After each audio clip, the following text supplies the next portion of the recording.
This episode is brought to you by my new program, Peace with Food, the Emotional Eating Toolbox.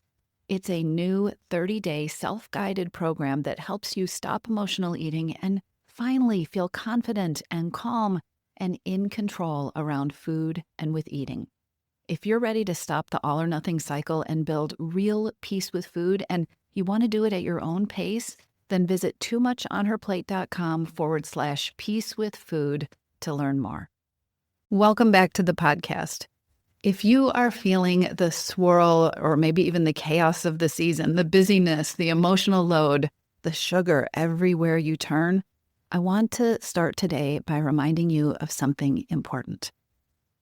I know you know this, but you might need to hear it anyway. There's nothing wrong with you if your eating feels different right now. In fact, it would be unusual if it didn't feel different.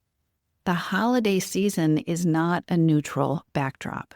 The holidays are a season with more emotion, more expectations, more food cues and more food availability, more relationship stuff, more decisions, more people needing things from you, and far fewer quiet moments where you can take a breath, where you can connect with yourself, where you can actually take a beat. If this happens to be a time of year when you find yourself snacking more, or eating on autopilot, or craving things more intensely, or feeling like you've already blown it, I want you to hear this clearly. You are not the problem. The season is amplifying patterns that are already hard. I know you know this, but today we're going to go deeper than stress and overwhelm makes me eat, because you already know that. We're going to talk about how stress plus limited time, plus more food cues, plus any old beliefs or stories you have about the holidays can create a perfect storm that pulls you back into patterns that feel familiar, even if you don't want them. And then I'm going to talk about what actually helps, including what it looks like to begin changing these patterns, even imperfectly, in real time during a season like this. So let's talk about that combination of stress and limited time. One thing I see over and over again this time of year is that we all underestimate the compound effect of December. It is not just stress. It is stress that is layered on top of time pressure. It's emotions that are layered on top of expectations. It's this idea that you're supposed to be festive, layered on top of another thought that you are also supposed to complete 47 more tasks that were not on your radar 2 weeks ago. And you know what? Your brain reacts to that combination in very predictable ways. When you're tired, rushed, or overloaded, or all three, your brain doesn't search for the best choice. It reaches for the fastest, most automatic pattern or habit that it knows. And food is fast. It is available. It is predictable. And in December, it's probably everywhere. There might be a bowl of candy on the desk at work. There are the break room treats. There are the gift baskets. There are the plates of cookies that somebody just dropped off because they were thinking of you. There are the samples at the grocery store, the buffet table, the travel snacks, that special holiday latte that you can only get in this certain season of the year. Food is closer. Food is louder. Food is an everyday, every hour part of the scenery. And when you're moving through your day with limited time and limited capacity, your brain doesn't pause to evaluate your hunger. It doesn't say, how hungry am I really? It doesn't say, let's use those tools that we have learned. It does what's automatic. So when you find yourself reaching for something without thinking, or eating things you don't even want, or overeating because you haven't had a moment to sit down all day, it's not a character flaw. It's physiology. It's your emotional load. It might be you running low on sleep, and it might be your limited bandwidth talking to you. And there's another layer. Let's talk about the holiday beliefs that can keep you stuck, the beliefs that get triggered at this time of year. You might recognize some of these. There's the thought that it's impossible to change anything in December. This month tends to feel untouchable, like you are at the mercy of it. And in this world, this month isn't just December anymore. It started before Halloween, right? We'll just deal with that after the holidays. There's the thought that anything I try to do this time of year is just going to feel like deprivation. I'm going to feel miserable. I'm going to be missing out. as if any shift you make towards a change that you want to make is going to require restriction or deprivation. There's the thought or the belief that I've already blown it, so why bother? It's already done. There's the belief that I don't have the bandwidth for anything extra right now, or I don't have the bandwidth for anything meaningful right now, which then just becomes a pass-through to allow you to keep repeating old patterns. And I'm not getting down on you. This is a thought that kind of closes the door to the change. When you say, I just don't have the bandwidth for this thing right now, you've got a pass to just keep doing what you know how to do, the old patterns, not because they feel good, but because they are familiar, because they don't require a lot of thought. And then there's the belief, I'll just wait until January. I'll just wait till things calm down, even though January rarely feels calm. And oftentimes, January comes with a lot of pressure for the things that you have put off because you were just waiting for January to get here. These thoughts aren't truths. I heard someone characterize them as stress responses, which is not a way that I've actually put it into words before, but these thoughts are stress responses. They are protective thoughts in a way, thoughts that your brain offers because it thinks that the alternative, which is trying to do something different, is going to require more energy than you have. And today, in this episode, I want to very kindly challenge the belief that any kind of change, any kind of move to get you and your relationship with food more aligned with where you want to be is going to require pain and deprivation and more energy than you have. I'm going to challenge that. And that does not mean I am challenging you to take on a big overhaul or to tackle a big plan or to come up with some new secret source of discipline during the holiday season. I'm going to challenge that by talking about the reality that small shifts, and I mean small shifts matter more during messy seasons than they do during calm ones. And small shifts actually matter a lot all the time. The belief that change has to wait, it just keeps you stuck in the very patterns that make December and then January feel so heavy and discouraging. The belief that change has to wait just entrenches you more in the habits that you are not happy with. So if your brain is like a lot of people's, it might be telling you right now something like, I don't like where this is going. Because when we think about change during busy seasons or messy seasons, we tend to think, oh, this is going to be more hard work, which is why you've developed the whole thought cycle of, I can't do anything this time of year anyway. I want to tackle this because that's not where I'm headed. Let's talk about what doesn't work during the holidays, what absolutely falls apart if you try to implement it this time of year. And again, if you have tried this, or even if you're in the middle of trying to do things this way, none of this is because you're doing something wrong.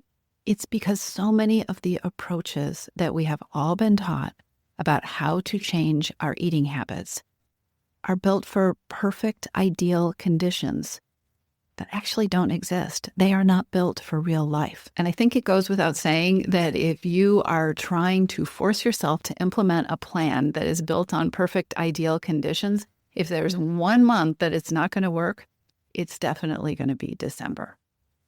So what doesn't work during the holiday season? Approaches that rely on discipline. Your discipline is already allocated. It's a limited resource. You know I'm not a fan of it in the first place.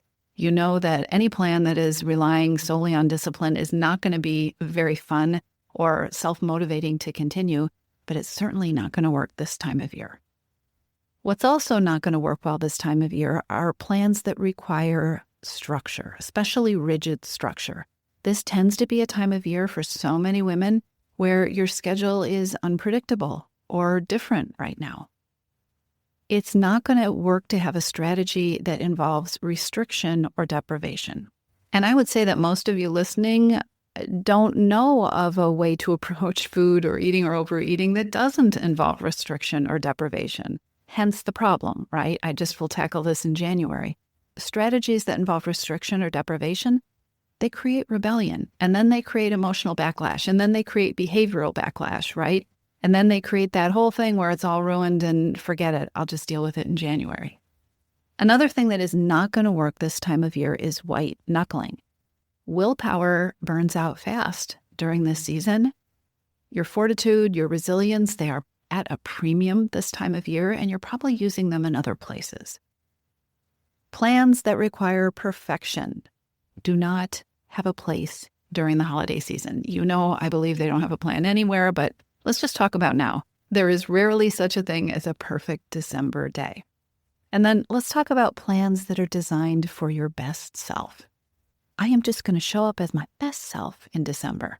I'm not talking about your unstoppable self. That's a concept that I teach. I'm talking about your best, perfect, superhuman, superhero self. Your best self is tired.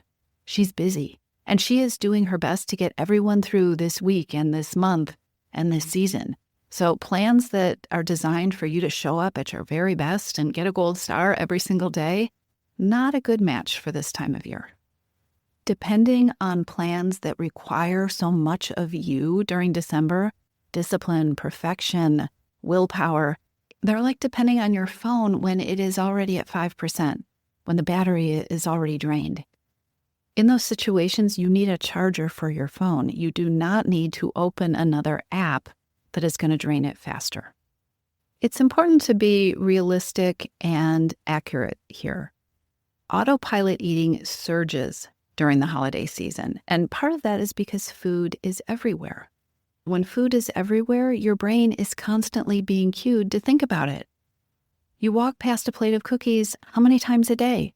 You open emails filled with recipes and holiday spreads. You are offered food socially, sometimes multiple times a day, sometimes when you couldn't have possibly planned for it or expected it.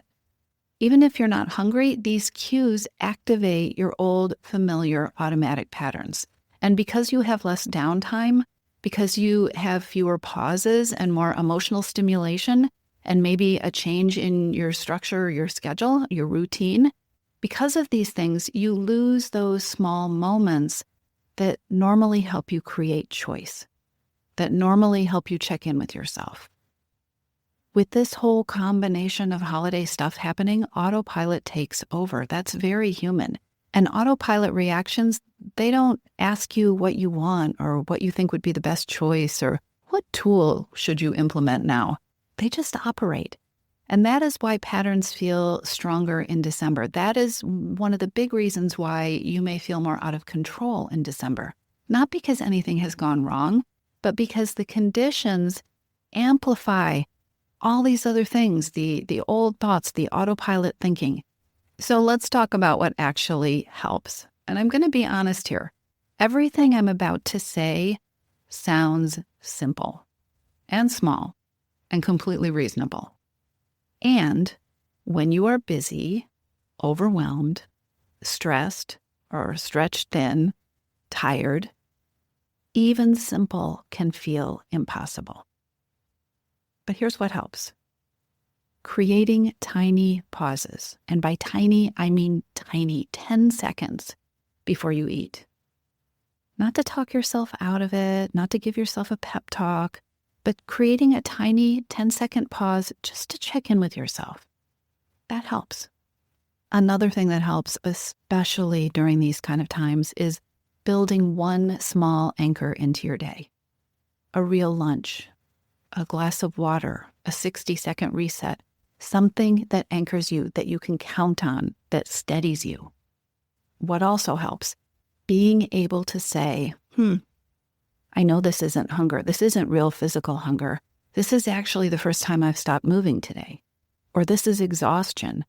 Being able to have that clarity and then choosing the next tiny step from that clarity, which is so different from an autopilot reaction. What also helps and can be really effective this time of year is responding to urges to eat with something that matches not just your need, which is important, but also your energy. So maybe not a walk, not journaling for 20 minutes. Maybe it is just a stretch or another 10 seconds to breathe or stepping outside or simply delaying your next choice by 30 seconds. These changes are small, and your brain may tell you they're too small, but that is your brain lying to you. These changes are small, but they are powerful. And here's the part I want you to hear. These changes that I just listed, a 10-second pause, having one small thing that anchors you, checking in with your hunger and focusing on what you're really hungry for.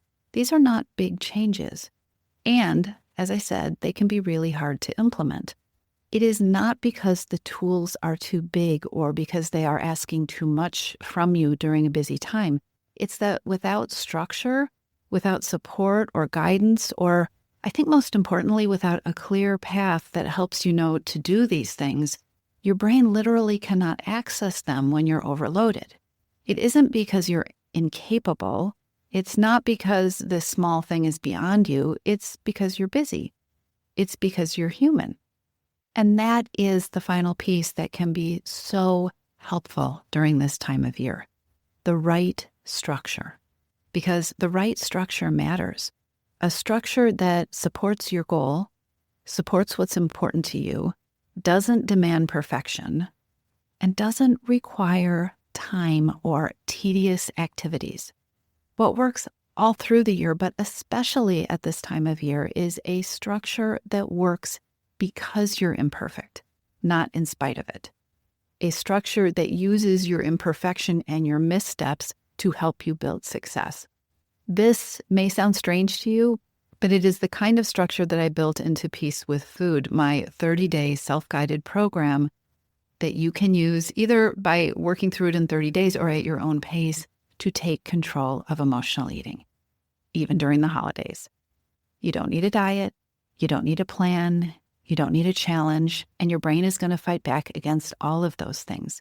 What is really helpful during this kind of time is a guided way of learning how to think and how to respond differently to food in tiny, doable, imperfect ways, especially during seasons like this. You do not need more discipline. You need a process that teaches your brain the new pattern, that reminds your brain of the new pattern, that reminds your brain to do the small things one tiny moment at a time. And you need the experience of doing that in real life, imperfectly, in the midst of the season that is happening. That's where change actually sticks. So if you're feeling discouraged or messy or off this season, please remember this. Nothing is wrong with you. You are not behind. You are not failing. You are not supposed to be perfect right now, and you don't need a big overhaul to feel better. You need tiny shifts. You need tools that work when you're busy and when you have other things going on. You need support that doesn't require more bandwidth. And you need a structure that lets you practice feeling in control even when life is far from calm. If you want that structure, if you want to learn these skills in a way that fits your real life and that helps you interrupt and rewire the patterns that maybe you've been stuck in for years, I would love for you to check out Peace with Food, the Emotional Eating Toolbox. You can find it at toomuchonherplate.com/peace with food, all one word, and I'll put the link in the show notes. Peace with Food, the Emotional Eating Toolbox is a simple, flexible 30-day program with short lessons and practical tools that you can use that are designed to be used even on your busiest days. It's built for seasons like this. It is built for your real life. And this is a brand new program, so right now the introductory price is available. Check out Peace with Food, the Emotional Eating Toolbox at toomuchonherplate.com/peace with food. Don't give up on yourself this holiday season. Keep going, and I'll talk to you soon. Thanks for listening to Too Much on Her Plate. If today's episode hit home, if you are tired of the willpower battles, and if you're ready for tools that actually work, you can take the next step with my new 30-day self-guided program. It's called Peace with Food, the Emotional Eating Toolbox. You'll learn how to understand your hunger, stop emotional eating, and finally feel confident and calm and in control around food. Get started today at toomuchonherplate.com/peace with food.